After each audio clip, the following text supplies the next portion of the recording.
Hello and welcome to the Global Church Project. I'm Graham Hill. Noel Castellanos has served in Latino, urban communities for over 3 decades. He's thrown himself passionately into youth ministry, church planting, advocacy and community development. He's the Chief Executive Officer of the Christian Community Development Association. Noel Castellanos travels globally, teaching about urban mission and ministry. He mentors pastors and younger leaders worldwide. He's a deep passion to serve and invest in the lives of leaders committed to serving amongst the urban poor. Noel Castellanos is founding president of the Latino Leadership Foundation, a training and development organisation for Latino pastors. He's the co-author of A Heart for the Community, New Models for Urban and Suburban Ministry. Noel Castellanos, welcome to the Global Church Project. Yeah, good to be with you. What are the numbers of undocumented migrants today? Yeah, I like to talk about, there's probably 3 or 4 really important numbers. There's about 50 million Latinos in this country right now. About 12 million are here undocumented. Yep. But the very striking number that I think we've got to pay close attention to is in the next 30, 40 years, there'll be 132 million Latinos in this country. And the majority are going to be here legally. Okay. Yes. So we have a growing demographic, and unfortunately, there is this underclass, the undocumented, that are lured here because there are jobs, low-wage jobs that are needed to keep our economy going, but yet there's no opportunity for them to actually get integrated into the system. Well, with such a huge number of Latinos living in the US and that number burgeoning, as you've mentioned, what are some of the implications for church and for society? Yeah. Well, first of all, one of the realities, if you read almost any study today about church kind of health and growth, the mainline churches are at a zero, decline. Many churches are not growing. The churches that seem to be really thriving and have that evangelistic zeal are immigrant churches or churches from that are from outside the West and more from the South.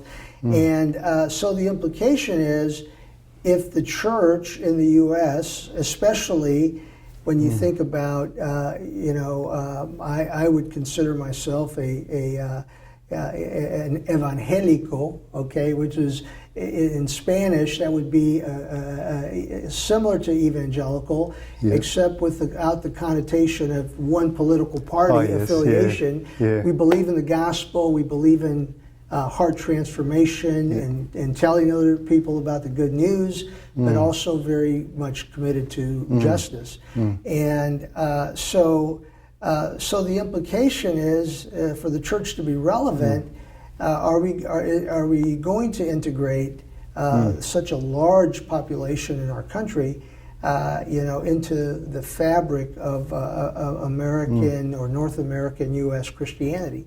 How do you see the Incarnation as the linchpin and foundation? Yeah, that's a great question, and I think it's a big theme in my book. So here's one of the things that I talk about, that the fact that when God incarnates himself into the world in the person of Jesus, Jesus de Nazaret, Jesus of Nazareth, okay, that he doesn't incarnate himself as this cosmic man, with no cultural and contextual rooting, but he actually becomes a Galilean Jew. And I had never heard anybody in the dominant culture talk about that, the importance of that. Okay, we have the theological truth that God becomes man, but the fact that God enters human reality on the margins, not at the center of power, but in this place that's referred to as the circle of sinners. Can anything good come from Galilee or Nazareth? So Jesus, in his identification with humanity, identifies with the margins, and then he is crucified on a cross for criminals, right?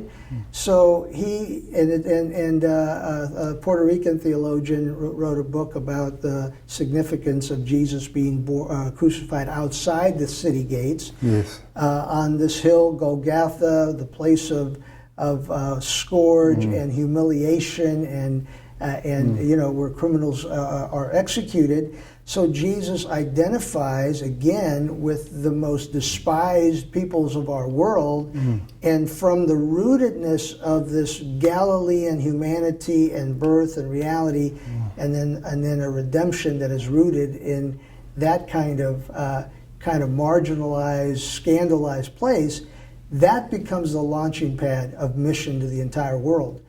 And so the idea of, let's add a little ministry to the poor, or, you know, does God really love the poor? That's a ridiculous notion if you give theological significance to those two realities. Yeah. And I just didn't hear that being talked about by white theologians. It was Latino and other theologians, and oftentimes Roman Catholic, that were talking about that. And as an evangelical who wasn't given to say liberation theology and all of its implications, I wasn't ready to go there. But there's a truth about the location of God's salvific work in the world, being the margins, that is absolutely informative. So the Incarnation, okay, the fact that you enter into the pain of the people that you feel that God has called you to minister with and to, I think that I just don't see how you can effectively bring transformation without that incarnational kind of approach. And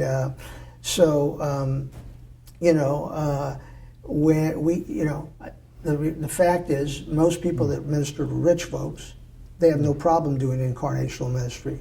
They're going to live in gated communities. Yeah. They're going to go put their kids in the best schools, and they just say, well, I'm just here to just be with the people. Yeah. Well, if you're going to be with those on the margins, there's no way to do it without being present in the same way.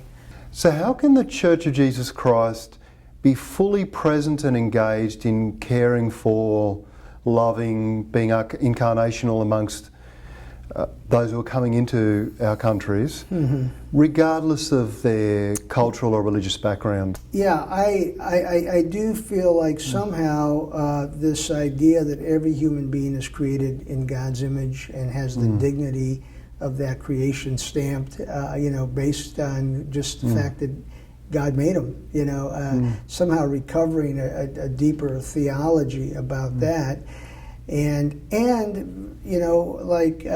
valuing diversity, just valuing the fact that that diversity is a blessing and not some kind of a curse or a struggle that's going to ruin our country, And I think that I traveled to Europe this year.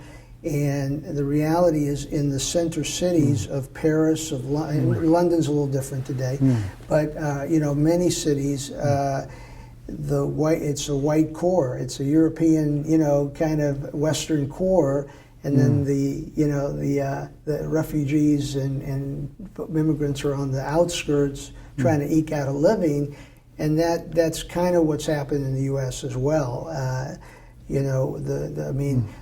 I live in Chicago, and Chicago it's a playground for the rich. I mean, it is the most amazing city that you can ever visit. New York, many parts of Southern California, go down the line, but you get into those neighborhoods, or now the first ring suburbs, where mostly are made up of immigrants and refugees and others. And man, the struggle, and again, that's not where the church is naturally going to first. We're kind of, you're seeing a resurgence of churches in the city, young, hip church plants in the middle of the city for kids that, are kind of like us. And again, who gets left out are these refugee migrant communities. I guess, Graham, I would say one of the phrases I use in my book is, God puts the margins at the center of his love and concern. Yes. The question is, what will it take for the church to do the same thing? You know, what does it mean for us to put the margins at the center of our ministry activity and concern? And I think, you know, I'm convinced a lot of it is theological, but then it's also, you know, unwrapping our Americanism and Christianity that's kind of intertwined, and saying, are we kingdom people first, or are we Americans first, or you know, Australians first, or whatever? So I mean, so often when we look at some of the migrations of peoples and some of the associated problems, we focus on push and pull factors, but it sounds to me like one of the things that you're saying is that we need to see the hand of God in this too. What is God doing, and how are we meant to be responding to this?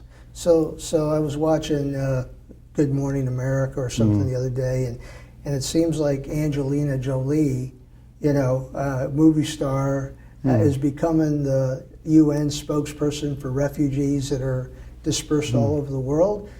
Well, I mean, I'm grateful for her message, and I think, boy, you know, at the church ought to be at the front of that, kind of just saying, man, what do we do to respond to the hurt and suffering of our world? And that's why a lot of our work is focused on domestic poverty.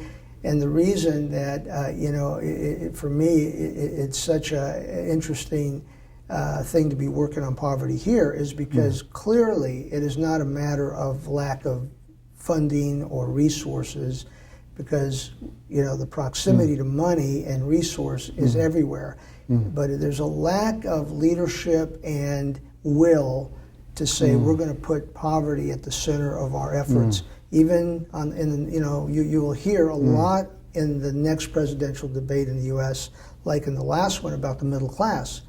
Well, we're trying to preserve that middle class, but the reality is that the disparity between the very, very rich and the poorest of the poor, you know, that's where a lot of the social festering of violence and protest and concern is coming from.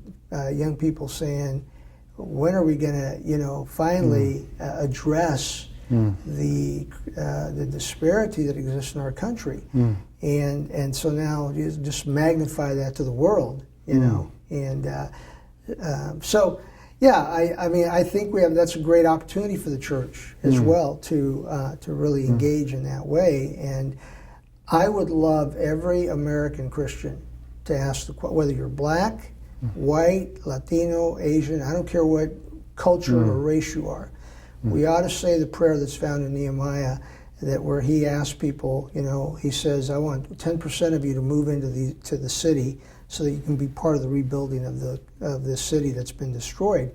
We don't need everybody to move into the hood, but what if Christians would even put it on the radar to say, should I engage directly in helping to be part of the solution? And I think Christians don't even believe that prayer is even necessary. It's not on our radar to pray. And because if you're doing well and living in a great neighborhood, that's just part of God's blessing. The thought that you would ever question whether you ought to give that up to do something else, it doesn't even come into the equation about our faith. Noel Castellanos, thank you for joining us at the Global Church Project. The Global Church Project is located at www.theglobalchurchproject.com. On our website, you'll find a wide range of interviews and resources for colleges, universities, and churches. I look forward to your company next time. From me, goodbye.